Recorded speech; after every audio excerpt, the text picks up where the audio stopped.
Hi! Hello po, it's me, Luis Pre Jr. and you're the Kayangs! As you can see sa title mga Kayangs, nalaloka ako hanggang ngayon.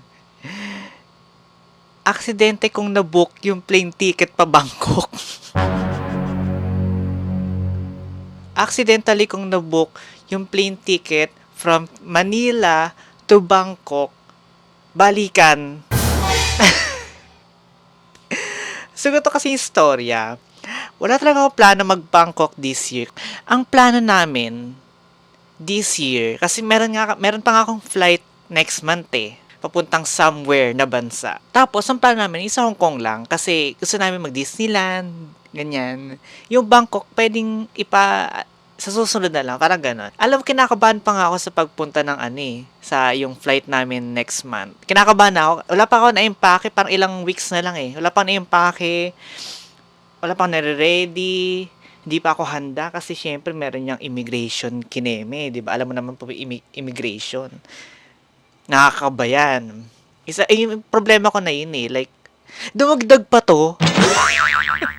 Alam mo, sa sobrang stress ko kanina, natulala ako, nanginginig ako. Tinawagan ko yung nanay ko, sabi ko, aksidente kong nabook yung ticket mo. At ito pa, ang malala. Sige, accidentally mo na book yung plane ticket pa Bangkok, Thailand. Matagal-tagal pa naman, bare months pa naman, pero this year na yun. Ang malala, ako lang mag-isa. Alam mo yun, sa age ko na to, na parang taong bahay lang ako, pero nakapag-travel naman ako sa ibang country like sa UAE, Kuala Lumpur, Singapore. Yeah, I think yun pa lang yung bansa na pupuntahan ko ever. So, hindi ko pa napupuntahan si Bangkok. Hindi ko pa rin ma-imagine na makakapunta ko ng Bangkok mag-isa. Alam mo, lang naman akong trabaho. Pero meron naman akong savings. Kaya ko naman mag-stay sa Bangkok, pero hindi naman ganun katagal. Kaya ko naman. May budget naman. Yun naman, kahit paano, medyo kampante naman ako kasi may budget. Pero yung nakakaba, yung mag-isa ka po, kasi kami, pag travel kami, family talaga palagi. Like, sa UAE, family, kasama ko kapatid ko and my mom.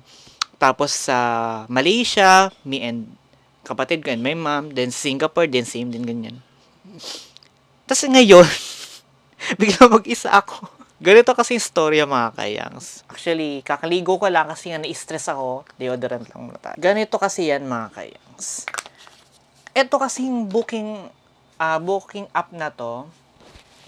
Ito kasing booking app na to is may pa-promo sila pa Bangkok, Thailand ngayong araw, which is anong araw ba ngayon?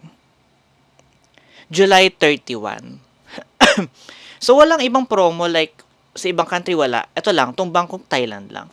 So, na-curious lang ako na parang tingnan ko nga, try lang. I mean, check lang. Wala akong sinabing ibubook ko at wala sa plano ko na mag-Thailand talaga. So, last week pa ata nila in-announce na may promo ganyan. Ang maganda naman dito kasi sa nabook ko na to, malaki naman yung discount. Kalahati din. Bago pa nga mag-start yung oras na mag-sale sila, tinitingnan ko na yung presyo. Like, ganito pa rin yung presyo niya, regular price. So, hindi naman, medyo pricey din kasi, 5 digits din yung balikan. And, pinakamura na yun, AirAsia. Tapos, ang laki ng discount, like, 4 digits na lang. O, diba? Sino papatol sa 4 digits na lang? So, ginawa ko, nag-antay ako. Tapos, nilagay ko naka-ready na dun yung ko. Actually, yung app na yon is naka-save na dun talaga. Matagal na yung details ko kasi dun ako minsan nagbo-book ng mga hotel, ganyan. Yung passport ko naka-save na dun. Yung card ko naka-save na dun. Yung name ko sa passport naka-save na dun. Tapos, para ang gagawin mo na lang, isa-type mo na lang, kanina para ang nangyari, kasi ganito yan. So, bago mag-12, edi nag-aantay na ako. Inaantay ko na yung mag-countdown ng 12 p.m. Tapos, kinlik ko, like, wow, ito na nga, nakita ko na yung promo na 4 4 digits na lang ang plane ticket, balikan na yun. Tapos ang pinili kong month is Burr months na maraming tao, I think. Parang siguro, parang ayun yung month na parang masarap mamili. Parang ganun. E di kinlik ko na yung time, yung date. Kinlik ko na yung date, which is Burr month. Tapos, kinlik ko na yung time, kung ano yung oras yung flight, which is 9 a.m. in the morning. Tapos ang dating doon, double check ko lang sa app kasi Diyos ko, di pa rin ako makapaniwala na makakapag-Bangkok tayo. I mean, wala sa paano ko talaga na mag out of the country mag-isa. Plano ko na ba? Kasi kahit pa paano ngayon, hindi pa rin ako masyado handa. I mean, kaya ko naman. Shit, eto. Ang mahal niya. Ang ticket papuntang Bangkok ng month na to is 13,000 pesos. So, hindi ko siya bibilin ng regular price. Tapos na nag-sale nga, nag 4 digits. Like, ang laki talaga ng discount. Sobrang laki. Tapos, tinype ko na yung, actually, naka-save na dun yung Ay, parang hindi siya nag-save yung card details ko. Like, parang ibang card ko yung naka-default doon, which is hindi yun yung gusto kong gamitin. Hinanap ko pa yung card details ko, tinype ko pa manually. Pero, kasalanan ko rin naman na nabook ko to. Kasalanan ko rin naman. Pero, hindi ako makapaniwala na nabook ko talaga. Tinype ko yung card details ko, yung 3 digit. Tapos, di nagka-countdown na siya na parang 30 minutes na kailangan ko na bayaran. Kasi ganito yun. Pag nag-online shopping kasi ako, like sa Orange app, pag tinype mo dun yung card mo, pag pinindot mo yung place order or pay now, kadalasan niya, nag-OTP pa. So, para meron kang ilang minutes na kailangan mo i-input yung OTP bago siya mag-success. Ito naman pala tong booking app na to. Wala na palang gano'n. Like, pagka-tap mo pagka lagay mo ng card details mo, like yung name, yung card number, yung CVV. Tapos pag pindot mo pala ng pay now, magre-redirecting na ba? Para redirecting ba yan? Yung parang mag-loading na. Ayun na. Tapos ako, hala, nag-successful. Alam mo yung kaninang, yung tingin ko ng successful, nanginig ang katawan ko. Like, parang nanginginig ako na parang, di ako makapaniwala na mag-isa akong pupunta ng Bangkok, Thailand. Sa sobrang kaba ko, tinawagan ko agad yung magulang ko. Sabi ko, may aksidente kong And kami lang, sa voice ko lang sa message. May aksidente kong nakabili ng plane ticket pa Bangkok, Thailand. ang buti lang, ang tama lang ang mabuti lang talaga. Hindi siya naapektuhan sa date. Wala, actually medyo medyo matatagalan kami sa bansang pupuntahan namin. Hindi maapektuhan yung date na yon. Nasa Pilipinas na kami netong date na to, itong binook ko na to, nasa Pilipinas na kami. Ayun, like sabi ng nanay ko, kaya parang punta ka daw mag-isa, parang gano'n. Parang hindi naman nagulat yung nanay ko na, hala, pupunta ka daw mag-isa, parang gano'n, baka mangyari sa mga gano'n. Wala namang gano'n, na parang go lang si mami na napupunta ako. Actually, never ko pa ginawa to. Kaya, first time ko tong gawin na pupunta sa isang bansa na ako lang mag-isa talaga. Ay, actually, nung nabook ko yun, nakita ko, may promo pa. Sabi ni mami na parang, sige, i-book mo din kami with my kapatid. Sabi ko, sige, wait lang. Chinek ulit yung date na, yung month na yun, yung day na yun na, I think parang 7 days ako doon. Ayun, 7 days ako mag-i-stay sa Bangkok, Thailand. Chinek ko, ayun, kinlik ko yung time, which is 9 a.m. yung flight details, 9 a.m. Basta, 9 a.m. Sabihin, pag 9 a.m. ka nag-book, parang, possible, I think, di ko alam kung ganito yun na parang kung 9 a.m. mo din i-book ng same day na like yung exact date, kung kailan ka lilipad, is same yung airplane na sasakyan nyo. Ayun, edi pinindot ko na yon, babayaran ko na, which is times 2 kasi nga yung mother ko and yung kapatid ko. Nag-failed na. Tapos ubos na daw yung ano, yung promotion. Tapos na daw. Like, wala na daw stock. Ibig sabihin, back to regular price na ulit na ano na 13,000. So, parang 13,000 isa, parang 26,000 silang dalawa.